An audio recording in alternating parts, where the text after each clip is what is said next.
Ancient DNA has been recovered from a 20,000-year-old deer pendant found at Denisova Cave. The study of the deer-tooth trinket from southwestern Siberia used pioneering techniques to trace the genetic origins of a Stone Age woman who last owned it. After the Palaeolithic woman dropped the artifact in the cave 20 millennia ago, it remained there until 2019. Now, researchers have constructed a DNA picture of its last wearer. After years of effort, Elena Essel, a graduate student at the Max Planck Institute for Evolutionary Anthropology, EVA, developed a way to extract DNA embedded in an artifact's porous surface by sweat and skin cells. The analysis, which was reported in the journal Nature recently, revealed that the woman's ancestry was east of where the pendant was found.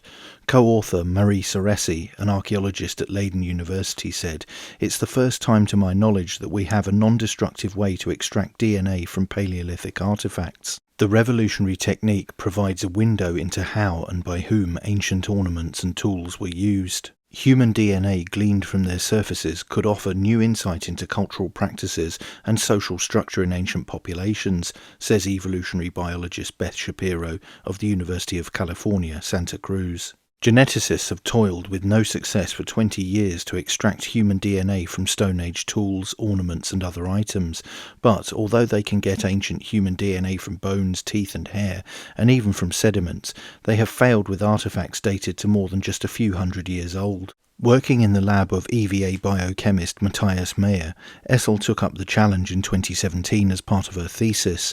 The pair hypothesized that it should be possible to coax ancient human DNA from tools made of porous bone or teeth. Stone tools were ruled out as the surfaces are too smooth to bind with DNA. After 5 years of trial and error with different chemicals and methods, the team found that submerging the entire artifact in a mild sodium phosphate buffer bath while slowly heating it from room temperature to more than 90 degrees centigrade worked best. This released the ancient DNA trapped in the bone gradually, starting with DNA on the surface and ending with DNA from deeper within the bone matrix, while leaving the artifact's surface texture unharmed. Like a washing machine, you use higher temperatures for big stains, Essel says, but the method only works on samples where modern human DNA contamination has not taken place.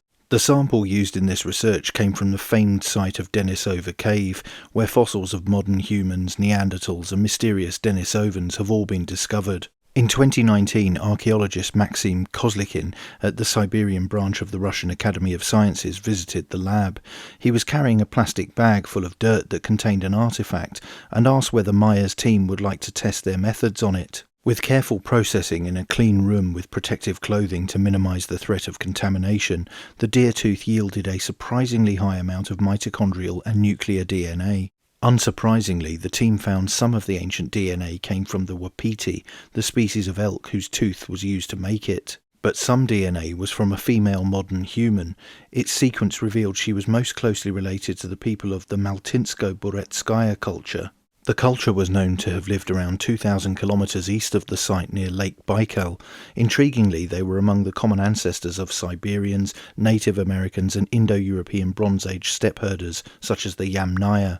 Comparisons of the elk and human DNA with other ancient samples allowed the team to date the pendant to the distant past, between 19,000 and 25,000 years ago.